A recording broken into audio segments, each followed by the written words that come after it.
يا أبا عبد الله يا أبا عبد الله. أعوذ بالله من الشيطان اللعين الرجيم. بسم الله الرحمن الرحيم. الحمد لله رب العالمين بارئ الخلائق أجمعين، والصلاة والسلام على جميع الأنبياء والمرسلين، سيما من سمي في الآفاق بأحمد وفي الأرض بأبي القاسم محمد.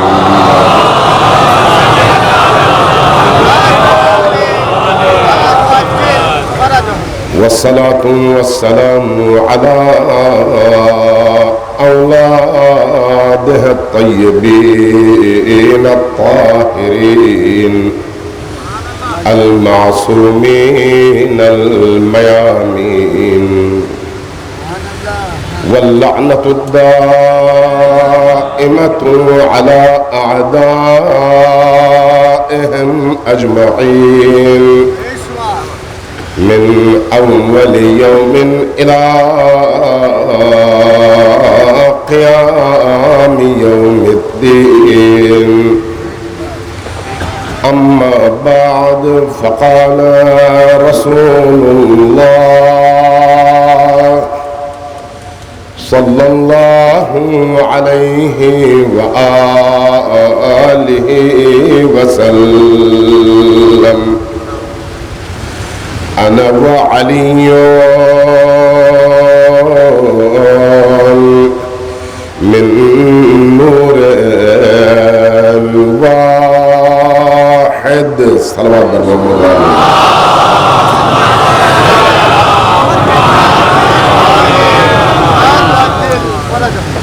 کسی بڑے دانشور نے، بہت عظیم دانشور ہیں، لکھا ہے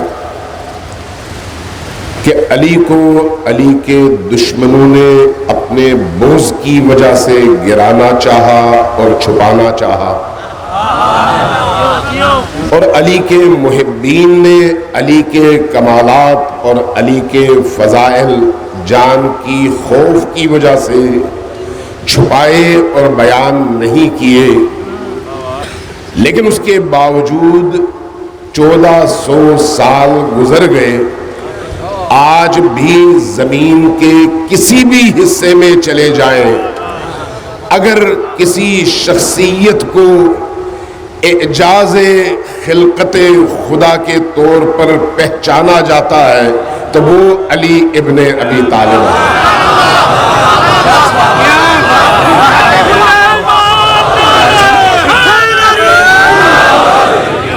انبیاء ہمیشہ معجزے لے کر آئے، اور ہر آنے والے نبی نے گزشتہ انبیاء کی نسبت بڑا اہم اور اپنے زمانے کی مناسبت سے مفید ترین اور مسکت، جو سامنے والے کو خاموش کر دے، ایسا معجزہ پیش کیا ہے۔ جب رسول کریم خاتم النبیین کی باری آئی تو آپ کی اپنی ذات اتنی بلند اور عرفہ تھی کہ آپ کی ذات کے مقابلے میں شاید کسی اور اعجاز کی ضرورت نہ ہوتی، لیکن خود نبی بھی جب معجزات لے کر آئے تو نبی کے معجزات میں 2 بڑے معجزے ہیں، اور ان 2 بڑے معجزوں میں سے ایک وہ معجزہ ہے جو اس زمانے کے عربوں کی ادب، ان کے کلچر اور ان کی تہذیب کے مقابلے میں بیان کے حوالے سے ایک ایسا معجزہ تھا جس کا جواب کسی بڑے سے بڑے شاعر اور بڑے سے بڑے عرب ادیب کے پاس موجود نہ تھا، جس کو قرآن کہتے ہیں. اور اس قرآن کے ساتھ جو معجزہ نبی لے کر آئے وہ معجزہ کتاب نہیں ہے, وہ معجزہ کوئی فعل نہیں ہے, بلکہ اس معجزے کا نام علی ابن ابی طالب ہے. دنیا کی تاریخ گواہ ہے.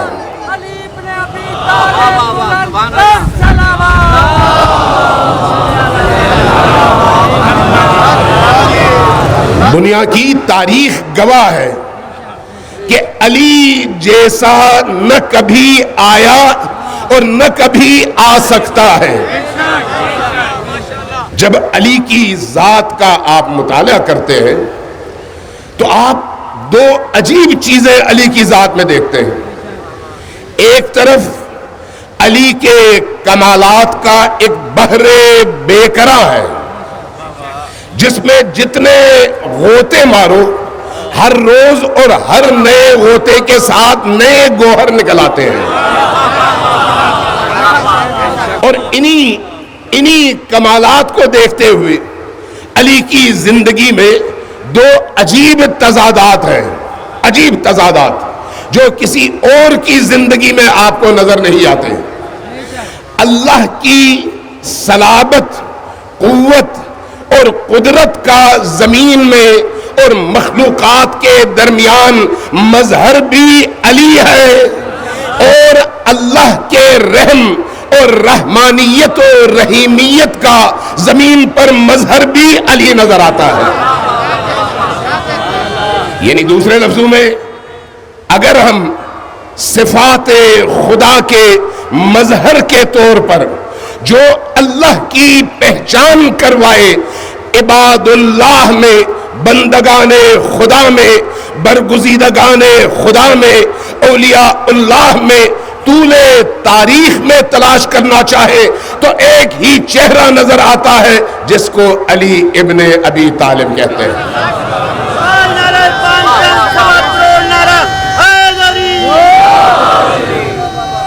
یہی وجہ ہے, یہی وجہ ہے کہ علی ابن ابی طالب ہر دور میں معیار رہے, ہر دور میں معیار رہے. معیار کس اور کس کے درمیان؟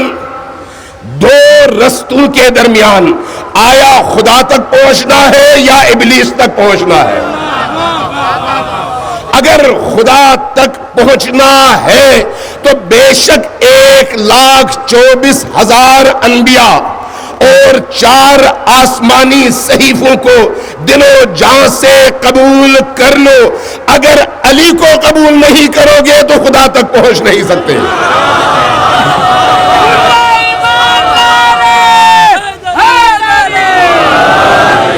چونکہ علی خدا کا دروازہ ہے, علی خدا تک پہنچنے کا رستہ بھی ہے اور خدا کا دروازہ بھی ہے. اس دروازے سے گزرے بغیر انسان نہ انبیاء کی تعلیمات کو سمجھ سکتا ہے, نہ الہی کتابوں کو سمجھ سکتا ہے, اور نہ ہی اپنے سجدوں اور عبادتوں کے نتیجے میں خدا تک پہنچ سکتا ہے. اس لیے جب ہمیں دین تربیت کے مفاہیم بتاتا ہے تو دین ہمیں دو چیزوں کا پابند کرتا ہے. دو چیزوں کا, ایک عقیدہ اور ایک عمل. ایک عقیدہ اور ایک عمل, دونوں کو دین ہمارے لیے پروں کی حیثیت دے کر کہتا ہے کہ تم اگر پرواز کرنا چاہو تو عقیدے اور عمل کے ان پروں کے ذریعے سے پرواز کرو تاکہ جتنا تم اونچا اڑو اتنا زیادہ خدا تک پہنچ سکو گے. لیکن اس میں ایک عجیب بات ہے, ایک عجیب بات ہے. وہ کیا ہے؟ وہ یہ ہے کہ اگر عمل کوہ احد کے برابر کر لو, اگر عمل 1000 سال کر لو, اگر عبادتیں 10,000 سال بجا لاؤ, اگر نمازیں ساری عمر پڑھتے رہو, اگر روزے ساری عمر رکھتے رہو، اگر حج ساری زندگی کرتے رہو، نیکیاں ساری زندگی بجا لاتے رہو، اگر عشق علی نہ ہو، اگر مودت علی نہ ہو، اگر ولایت علی نہ ہو، اگر علی تمہارے دل کا کعبہ نہ بنے تو وہ ساری عبادتیں زیرو ہے اور تم زیرو پر کھڑے ہو۔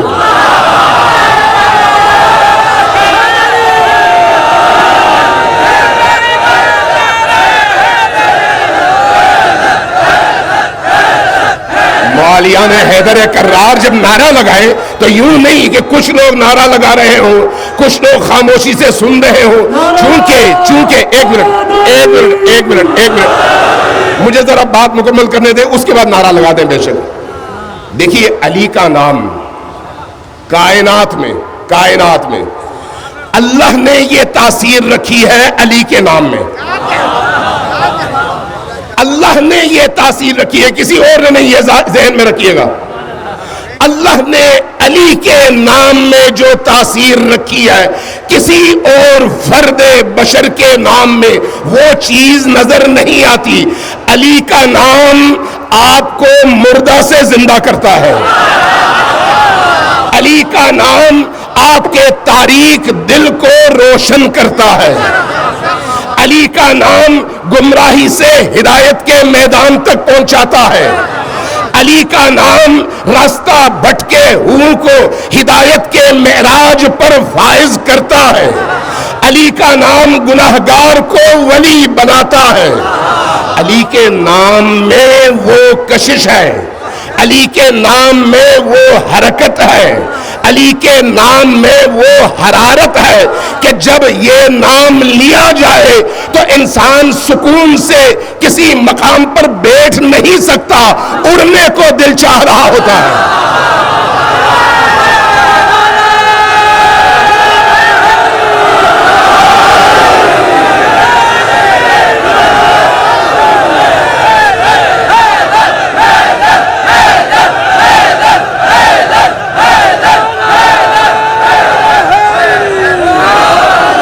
اس لیے دیکھیے رسول کریم نے کیا فرمایا، اچھا لگتا ہے یا علی تیرا نام اچھا لگتا ہے، تیری ہی نسبت سے یہ اسلام اچھا لگتا ہے۔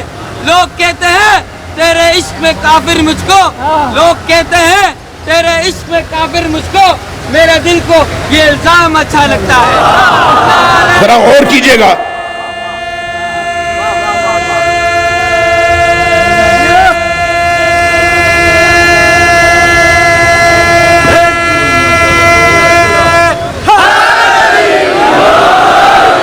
ذرا غور کیجئے گا، یہ جو میں بات کر رہا ہوں امیر المؤمنین علی ابن ابی طالب کے حوالے سے، یہ میں صرف شیعوں کی بات نہیں کر رہا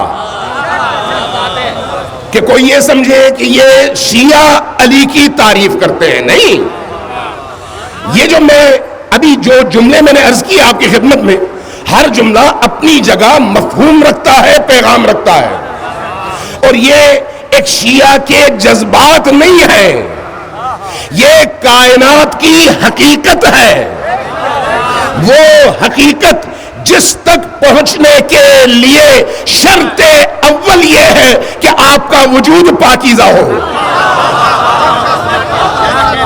آپ کا وجود پاکیزہ ہو۔ اگر وجود میں نجاست ہو، یہ میں حدیث بیان کر رہا ہوں، اپنی طرف سے روزہ بھی ہے، رمضان کا احترام بھی ہے، اور اس احترام کے ساتھ ساتھ ظاہر ممبر رسول بھی ہے، ممبر رسول سے کوئی ایسی بات نہیں ہونی چاہیے جو دین کی روح سے ٹکرانے والی ہو، اس لیے کوشش یہی ہونی چاہیے کہ جو بیان ہو وہ دین کی روح ہو۔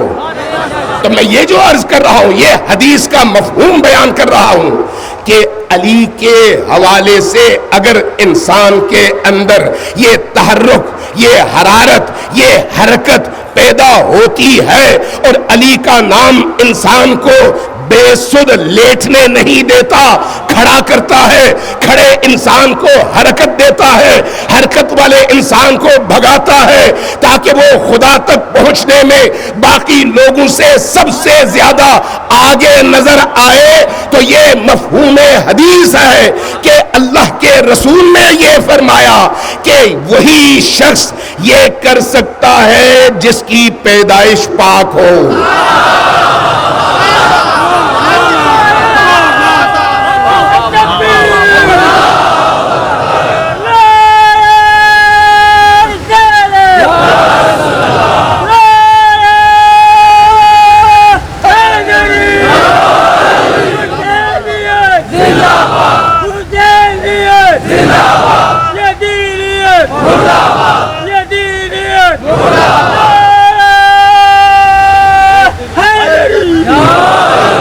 جس کی پیدائش پاک ہو، چاہے وہ مسلمان نبی ہو۔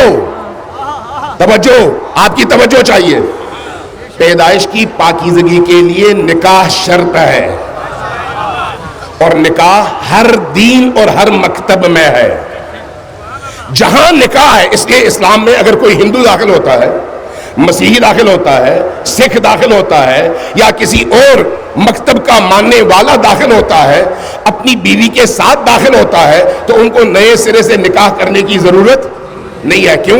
اس لیے کہ نکاح جو جس معاشرے کے اندر عرف کے مطابق ہے وہی اللہ کی بارگاہ میں قبول ہے۔ لہذا یہ معیار ہے کہ علی سے محبت کے لیے پیدائش کی پاکیزگی چاہیے، اور علی سے بغض کے لیے پیدائش کی نجاست چاہیے، چاہے وہ شخص ہندو ہی کیوں نہ ہو۔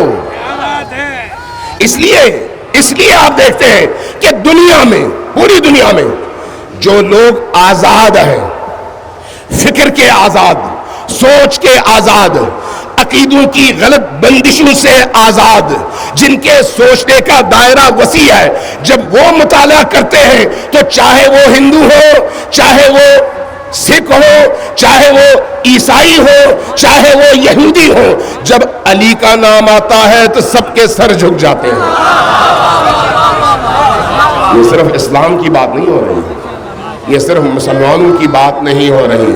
علی مولا، علی مولا، کے ساتھ دل بولا، علی مولا، علی مولا، علی میزان میں تولا، علی مولا، علی مولا۔ اس لیے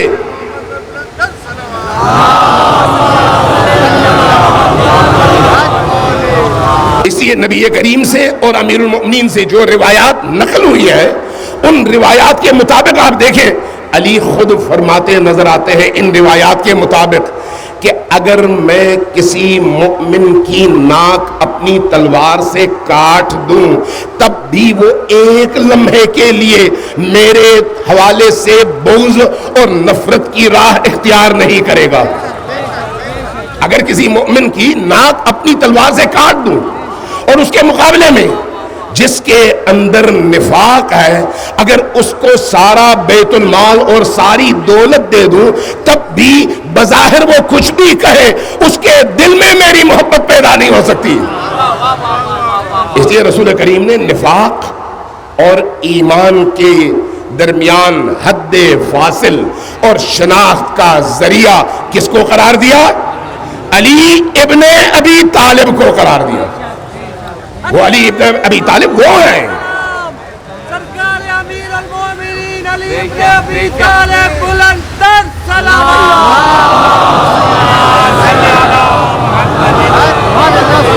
اگر علی کی تعریف ایسے ہی تعریف نہیں، وہ تعریفیں، وہ فضائل، وہ کمالات، وہ درجات جو اللہ نے قرآن میں اور رسول اللہ نے اپنی وحیانی پاکیزہ زبان سے ارشاد فرمائے ہیں، اگر آپ ہفتوں بیان کرتے رہیں تو علی کے فضائل ختم نہیں ہوں گے، آپ کی زبان کی توانائی ختم ہو جائے گی۔ اس لیے کہ علی جس مقام پر ہے اس مقام تک پہنچنے اور اس مقام کی شناخت کرنے کے لیے یا خدا میں یہ طاقت ہے یا رسول میں ہے، اس کے علاوہ کسی فرد بشر میں یہ توانائی ہے ہی نہیں کہ علی کو پہچان سکے۔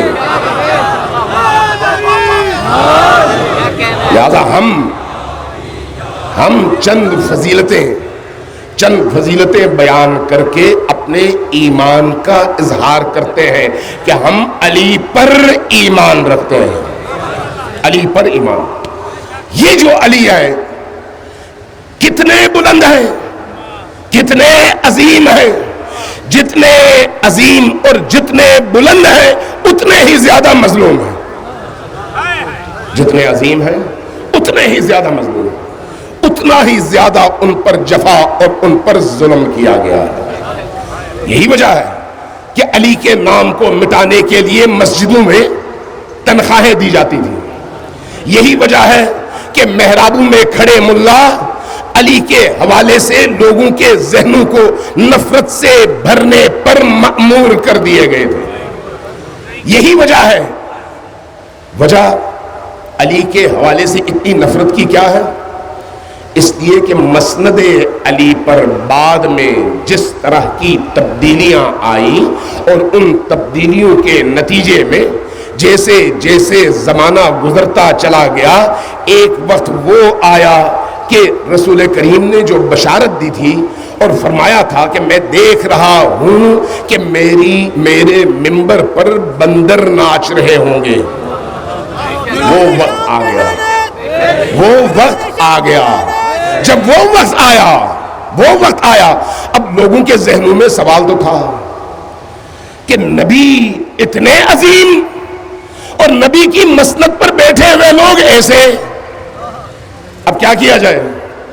نبی کے مقام پر آپ تو پہنچ نہیں سکتے، لہذا نبی کا درجہ گھٹانا شروع کر دو، نبی کے مقام کو نیچے لانا شروع کر دو، نبی کو اپنی طرح سے بنا کر پیش کرنا شروع کر دو، اور جب نبی کو ایسا کرو تو پھر جو نبی کے بعد نبی کی جانشینی کا دعوے دار ہے اس کو بھی اپنی طرح بلکہ اپنے سے بھی نیچے لے جانے کے لیے احادیث کی فیکٹریاں لگانی شروع کر دو۔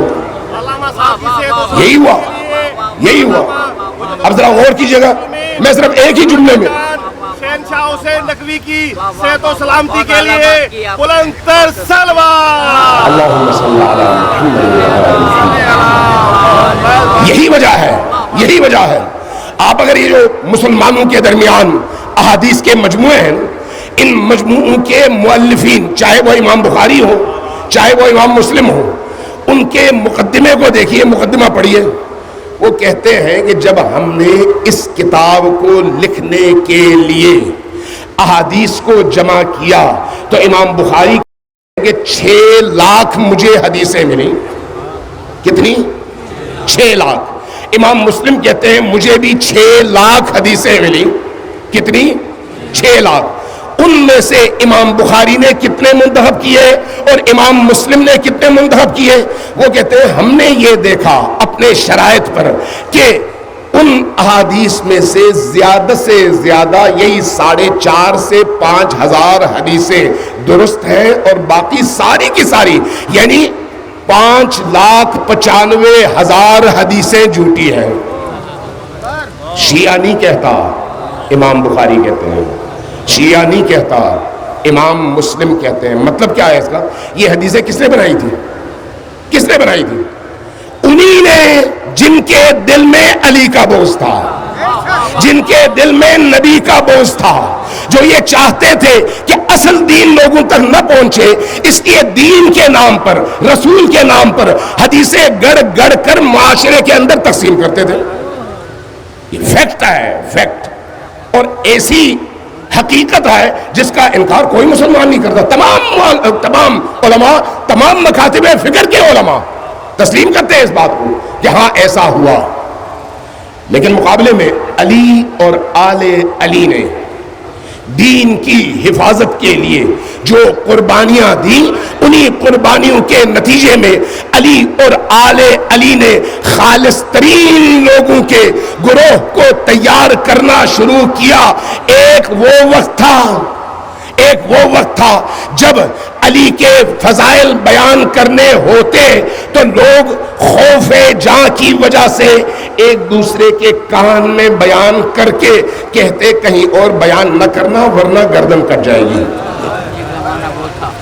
ایک وہ وقت اور ایک آج ہے. آج مصر جائیے, اردن جائیے, کویت جائیے, حتیٰ حجاز کی سرزمین جس کو آج سعودی عرب کہا جاتا ہے وہاں پر جائیے, عراق کے سنی نشین علاقوں میں جائیے, یمن میں جائیے. آج کی دنیا کی دو حقیقتیں آپ کو بتانا چاہ رہا ہوں. دو حقیقتیں. ایک حقیقت یہ کہ پورے یورپ کے اندر سب سے زیادہ تیزی کے ساتھ جو دین پھیل رہا ہے وہ بلا تفریق مسلک و مذہب دین اسلام پھیل رہا ہے. اس کی وجہ یورپ کے اندر خدا سے دوری.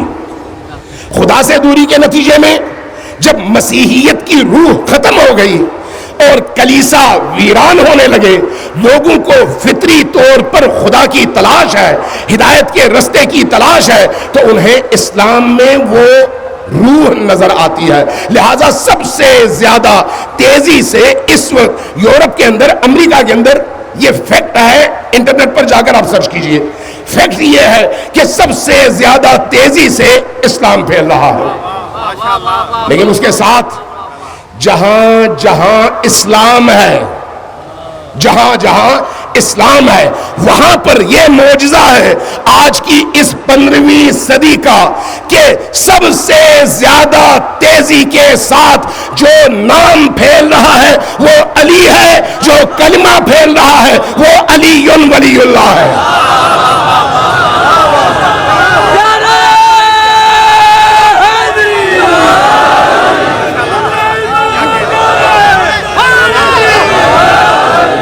اہل البیت کی قربانیاں,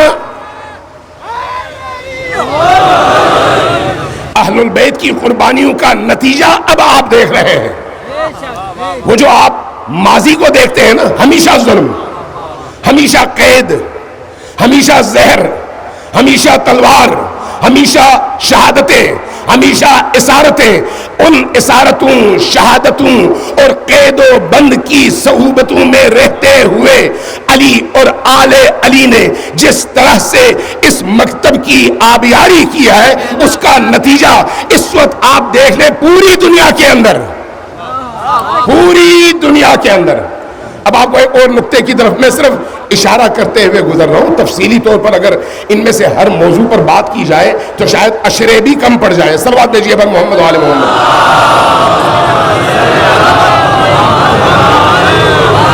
ایک دفعہ پھر ذرا اونچی آواز سے, اتنا بڑا مجمع ہے, اونچی آواز سے صلوات بھیجیے پر محمد و آل محمد.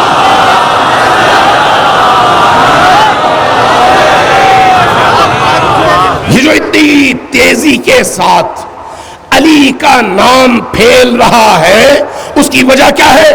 علی اور آل علی کا دیا ہوا وہ پاکیزہ ترین رستہ. غور کیجئے گا میں کیا عرض کر رہا ہوں. علی کا مکتب عقل کے مطابق مکتب ہے. آپ کی توجہ چاہوں گا, علی کے مکتب میں خرافات نہیں ہوتے, علی کے مکتب میں جھوٹ نہیں ہوتا, علی کے مکتب میں تہمتیں نہیں ہوتی, علی کے مکتب میں تفرقہ نہیں ہوتا, علی کے مکتب میں فرقہ واریت کا جنون نہیں ہوتا, علی کے مکتب میں ٹارگٹ کلنگ نہیں ہوتی, علی کے مکتب میں بم دھماکے نہیں ہوتے, علی کے مکتب میں خودکش حملے نہیں ہوتے, علی کے مکتب میں بے گناہوں کا قتل عام نہیں ہوتا. اس لیے کہ علی کا مکتب خدا اور انبیاء کا مکتب ہے اور یہ مکتب انسانوں کو نجات تک پہنچانے کے لیے آیا ہے, تباہ کرنے کے لیے نہیں. اس لیے علی کے مکتب میں پیغام ہے.